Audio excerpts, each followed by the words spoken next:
ako magmumotor. Yan. Ayaw magmumotor. Papasok na agad.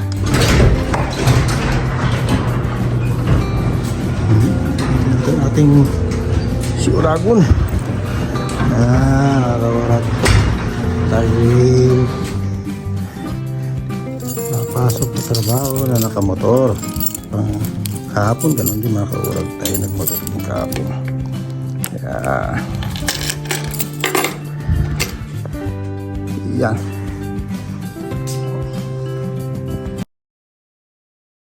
Dakol nagsasabi na ako da amaluya. Anong labot ko basta permi akong maog. Mas tigigibok ko na surat sa nakikanta. Di akong gana sa endo makipagkupit.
Ngayon, dito na tayo mga kaurag. Ayan, ating motor, oh.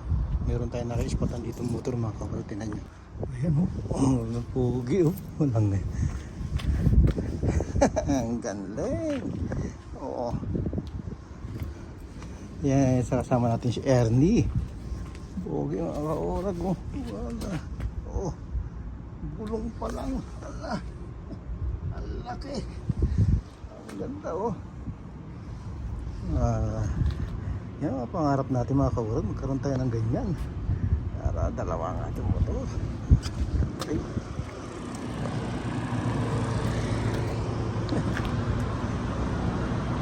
Kaya na-spota natin yung mga kaurag yung motor ni Ernie.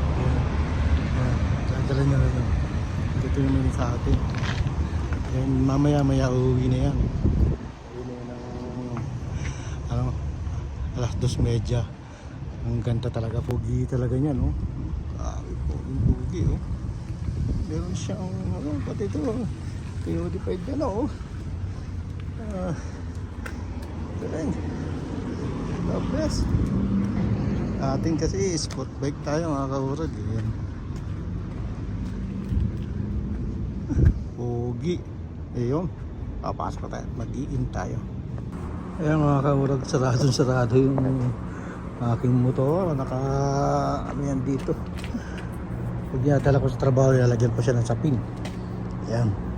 Pero mukhang madilim ang panahon mga kaurag ah. Oh. Ayan. Nako, pantay. Pag umulan, pantay tayo yan. Break time lang mga kaurag. At nakibinibisita lang. Ayan mga kaurag.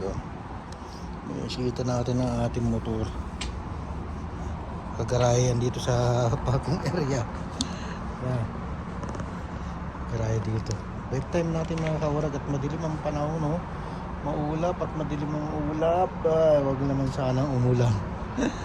Okay, balik na tayo. Hello, madilim mga kaurag. Nakaputo pa naman tayo. Sana malakas ang hangin para wala nang mamaya. Ayun mga kaurag. Nakauwi na tayo. Dito na tayo sa bahay natin at dito sa garahe. Yan, karapin lang natin mga kaurag. Hindi natin nakapag-video doon. Tapos hindi na ako nakapag-salpak ng 360 sa aking motor.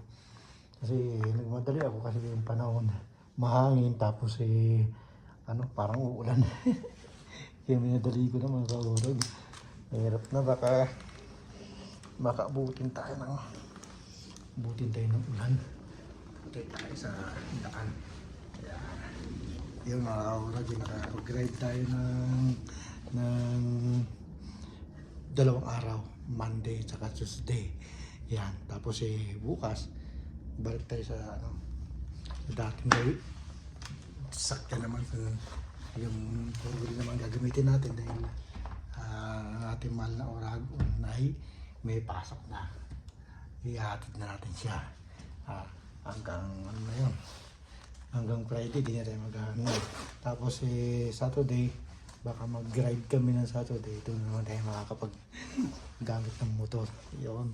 At yun nga, salamat sa mga nag-subscribe sa aking channel. At maraming salamat talaga sa inyo. At yung kaurag ay medyo umangat-angat na. Maganda. Salamat sa mga nag-subscribe. At salamat sa Panginoon at iningatan tayo ngayong pagmamotor natin ng 2 araw. At patuloy tayong ingatan sa susunod pa mga araw. Salamat. Yan ang aking mga yan, stuck na naman siya hanggang Biyernes siya. Pati itong aking motor. Yan, stuck na naman yan dyan mga kaurag. Okay, mga ilaw na yan. Oh, may dilim pala. Yan mo natin may ilaw. Tayo na natin. Tayo na, yan. Yun. Yun ha. Pahinga na naman si Oragon. Kaya tayo na naman ay papahinga na. Ang oras mga kaurag ay alas 11:30. Siguro alas 11:30 na ng gabi. At yun nga, maraming salamat. At sa mga patuloy na nagsusubscribe, maraming salamat. Manood din kayo mga kaurag, hindi lang yung subscribe. Manood din po tayo ng aking video. Support po ang video kaurag. Maraming salamat. Diyos mabalis po sa Gabos.